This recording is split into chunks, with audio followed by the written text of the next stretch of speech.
বন্ধুরা, এই গরমেতে তো প্রচুর পরিমাণে এঁচড় পাওয়া যায়, আর একঘেয়েমি এঁচড়ের রেসিপি খেতে খেতে যদি ভালো না লাগে এই রেসিপিটা বানিয়ে নিতে পারো।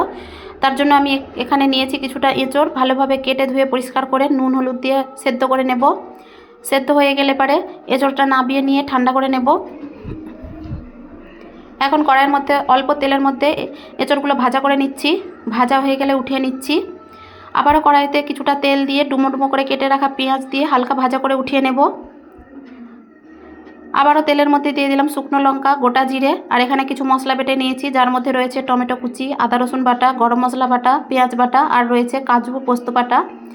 এখন ওই তেলের মধ্যে আবারও টমেটো কুচি দিয়ে ভাজা করে নিয়ে দিয়ে দিলাম পেঁয়াজ বাটা। পেঁয়াজটা হালকা ভাজা হয়ে গেলে ওর মধ্যে দিয়ে দিলাম আদা রসুন বাটা। আবারও সব মশলাগুলো ভাজা হয়ে গেলে এখন দিয়ে দিচ্ছি গুঁড়ো মশলা, যার মধ্যে রয়েছে লঙ্কা গুঁড়ো, হলুদ গুঁড়ো, লাল লঙ্কার গুঁড়ো দিয়ে জল দিয়ে কষিয়ে নেব। কষানো হয়ে গেলে পরে এখন দিয়ে দিচ্ছি পোস্ত আর কাজু বাটা, আর দিয়ে দিলাম স্বাদ পরিমাণ নুন, আর কিছুটা দিলাম দুধ আর লেবুর রস দিয়ে ভালোভাবে জল কষিয়ে নেব জল দিয়ে। এইভাবে মশলাটা কষানো হয়ে গেলে পরে এখন ওর মধ্যে দিয়ে দিচ্ছি ভাজা করে রাখা এঁচড়। এঁচড়টা দিয়ে সব মশলার সঙ্গে ভালোভাবে কষিয়ে নেব।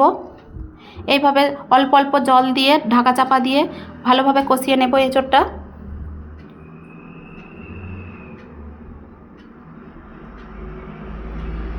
কিছুক্ষণ কষানোর পর এঁচড়টা থেকে যখন তেল ছেড়ে যাবে তখন ওর মধ্যে দিয়ে দিচ্ছি